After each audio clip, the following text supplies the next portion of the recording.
So there are two certainties in life. We are all born, that's why we are here, and we are all going to die. What we have in between is this thing called time. What we do with time is what our lives are going to be. Early in my life, I was influenced by this man. A lot of you may know him. If you don't, then I'll introduce him. He was my school principal here. His name was Mr. S.K. Kandhari. And he taught me quite a few things that I'm going to share with you today through some of the stories from school, and those from Vellum may relate to it a lot. We fondly called him Kaddu, and I might slip into Kaddu instead of Kandhari because that's what we referred to him as. When my parents came to meet him to get my brother and me admitted, the one thing he said was, if you want academic excellence, this is not the school for you. In case you want a wholesome person, a holistic personality, only then should you send your son here. Thankfully, my parents were a bunch of hippies, and they related totally to that idea, and they said, yes, my children are going to go to this school. There was a time we were in maybe grade 9 or 10. There were 3 of us. At that point, I'm told you can't do this anymore, but at that point we could bunk, and we did quite a lot. You know, it would probably be every other night. And there was a shop which still exists down the road. It's called My Shop. At that time, I don't know who it is now, but at that time it was owned by a guy nicely called Happy. So it's about 11 o'clock, we were knocking on his door to wake him up. Happy, we want food, wake up. We didn't realize this, but there were car lights that turned from that side, and we froze. Of course, it was Mr. Kandhari. The car went ahead, and we thought, okay, maybe he didn't see us. But it stopped, and it reversed. You can imagine what we went through. You know, this was it. This was death for us. He rolled down his window, and he said, boys, the least you can do when you bunk is not be in your school clothes. And he drove away. And we said, maybe tomorrow is going to be another day, but no, that was it. That was the end of it. But we did other things. I know that you can probably get food delivered now. At that point, we could do that, but it didn't come from a Paytm or a Swiggy or whatever. It came from our friends who were Dehradun residents, their houses. So we would convince one of the mothers that we are really hungry, auntie, we are not getting good food, can you send us this? And we would find a way to get food over. And I remember my friends Varun, Navbir, and I were above the LRC. I think there was a room there somewhere. And we, at that time, I'm a vegan now, but at that time I ate everything. And we had lovely chicken. And we ate, and we ate, and we ate. After that, conveniently, the dustbin was right there, so we disposed the bones there. There was another thing about Kaddu. His dog came before him. It was a little Pomeranian, and he would always announce Mr. Kandhari's arrival. So the dog walked into the classroom, and we were like, oh, shucks. And, of course, Mr. Kandhari came after him. But the dog had given us warning, so we had opened our books by then, and we were really studying hard. And Mr. Kandhari said, boys, what are you doing here? He said, oh, sir, we just wanted to revise together, and we didn't want to disturb the others, and so we came to this classroom. We didn't realize the God has good smelling. He went straight for the dustbin, and our bones were out, and Mr. Kandhari knew exactly what we were doing. And that got us in a lot of trouble, because accountability for him was important. So that was another lesson. The next one, I was going to grade 11, and I was really fond of geography. And that was Mr. Kandhari's subject as well. So I went to him and I said, and that time there was no geography in the school. So I went to him and I said, sir, I would like to do geography in grade 11.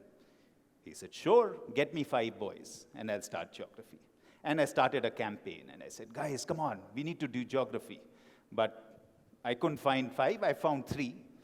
I went back to him. I said, sir, I found 3. He said, nope, 5 is minimum. So I was like, okay, I was really disappointed, but I left that. Then I decided I wanted to be an Air Force pilot, and hence I had to take sciences. And I was terrible in physics and maths. I've met so many maths teachers today, and I'm so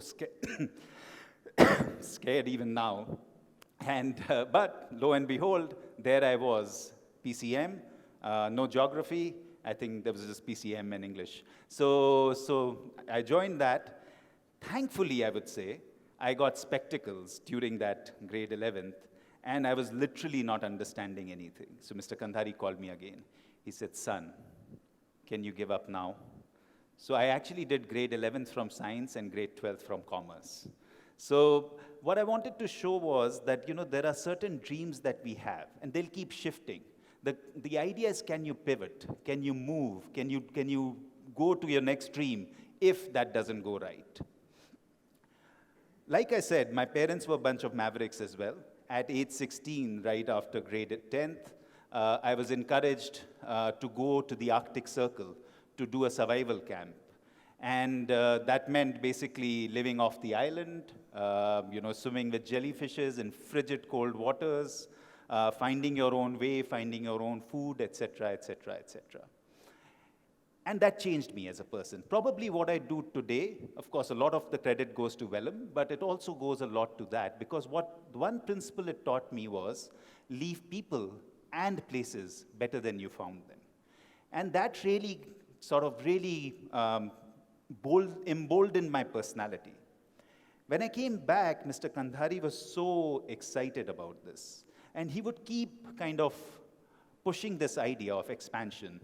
So I was quite concerned when I was told you're not allowed to do water activities anymore, because I remember going with Mr. Kandhari to Shaukat camp in Rishikesh and doing river rafting and going down kayaks, and I've done a lot of that over my life. I've climbed mountains near the Everest.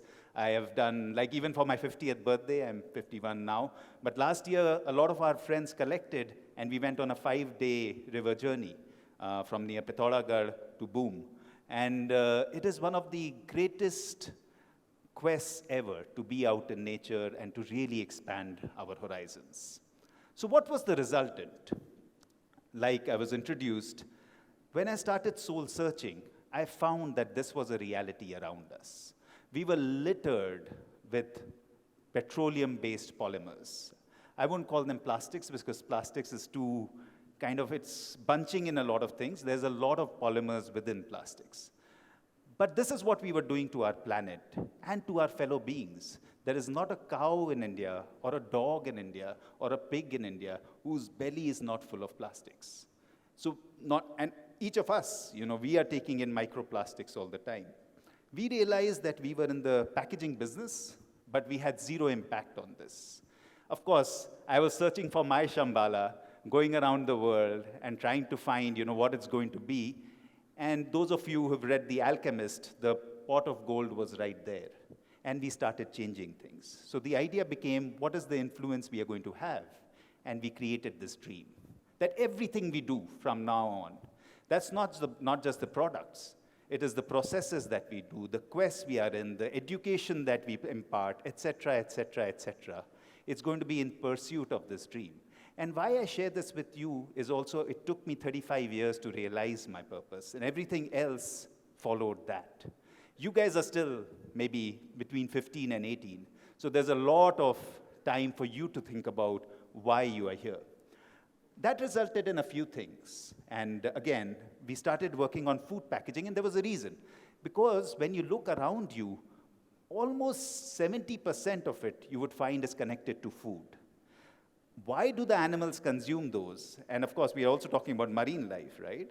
So why do the animals consume those? Because there is food remnant in it. So they go sniffing and they consume, and they don't know that they can't eat this.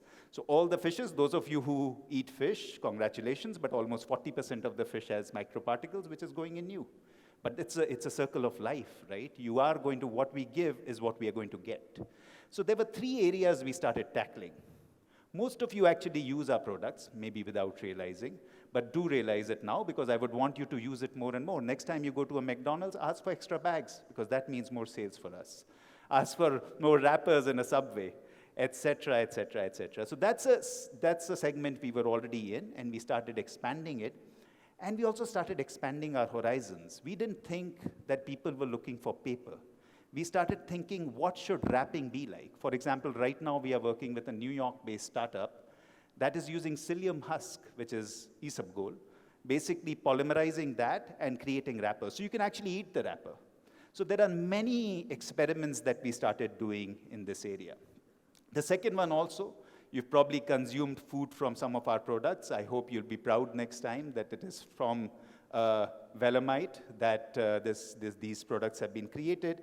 And we again challenged ourselves. When we came into this business, people told us that the only thing that will sell in India is round and white, because that's what people are used to. We said, why? Why do we need to put more chemicals? Why do we need to reduce the surface area? Why not make it brown and square? And of course, that went into its own trajectory. And we created a brand called Chuck. Most airports that you go to today, or many of the outlets like Starbucks or Haldiram, you would always get our products. And that has created another kind of rabbit hole that we've gone in, and we are looking at how do we really expand this and blow it out of proportion. Right now, our team is working on this dream that how does the person on the street afford our products? So, how does that chaatwala on the side of the road get our product so that the poly-coated aluminum goes out? The next one that we've been after in a huge way, and we commercialized it a little bit, and we've put our neck totally into it, is this area of flexible packaging. You may not realize this, but when you consume a potato chip bag, look at the manufacturing date after or before you consume it. And it could be a potato chip bag, it could be a chocolate, it could be cookies, it could be whatever is packaged in that thin aluminum foil kind of laminated product. So when you look at it, you might realize it's been packaged 6 months before. So why is it crispy? And why is it so tasty? Why are those 100 food scientists working on your palate to make sure you consume more and more and more? It's because of the packaging. It doesn't let in air or moisture. But that makes making a natural product difficult. But we are like the honeybee. I don't know if you know about the honeybee. But the honeybee's design is such that the body size compared to its wings is disproportionate. So if you look at it from a scientific standpoint, it cannot fly. But it doesn't know, so it flies. So that is what we are trying to do. Let's not say, and that's why we love working with a lot of youngsters, because they still don't know it can't be done. So the idea is that how do you defy that? And it has been 10 years of failures, but we won't give up. We will die trying, but we will change this. And I was just, in fact, I flew in day before from London straight here, and we were put, as a small company from Ayodhya, India, as I was introduced, we were put on this table with people from Unilever, Procter & Gamble, Mars, Nestle, PepsiCo, and a little company from India. Why? Because Ellen MacArthur Foundation, that's doing the largest work in this domain, wants to work with us. Because they know we are serious, we are going to get there. And guess what? All of the products that we make right now are made from sugarcane residue, the things people throw away. So the fiber that is left after extraction of sugar. And that has also taken us on this huge target. How are we going to get to 500,000 tons a year? That's our goal for just 2030. There are goals beyond that, but I'm crazy enough to dream this, so I won't go into the dreams of 2035. We are right now producing about 50,000. This year we'll be 100,000, and then it's still a 5x to go. But this is something we have to do, and we will keep trying. Not only that, we went on this search across the world. We said, okay, where else can we find enough sugarcane? That's what we know right now. And we are, of course, finding out a lot more. But we ended up, little company from India ends up, after a lot of search, in this little country called Guatemala. I don't know if many of you even know the country, but it's been one of the most mind-blowing experiences for us.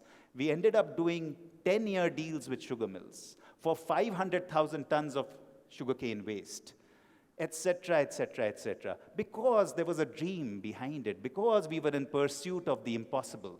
And that's why people listen, people go forward, and people try and join the bandwagon.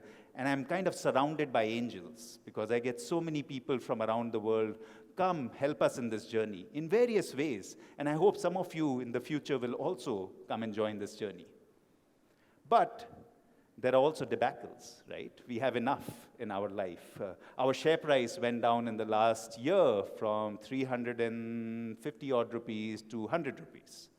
So that's a huge investor lack of confidence, you know. Oh, they talk big, but maybe not get there.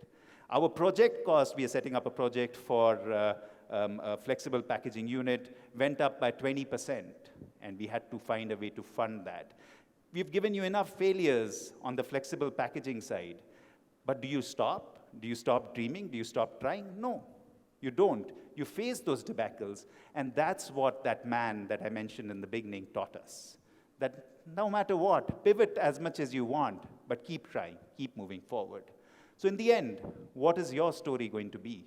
The more you think about it and the earlier you think about it, the more answers you'll get. What I can tell you from my side is that my life completely changed, and the universe started playing a symphony as soon as we knew what we have to do, and we were not going to let go of that path. So I invite you to think more about this, dream more, do not leave your dream. The world is going to leave you jaded, but never leave your dream. And the last bit, your life is never about yourself. It is going to be about the contributions you're going to make. We already have a lot. Let's see what we can give back. Thank you very much.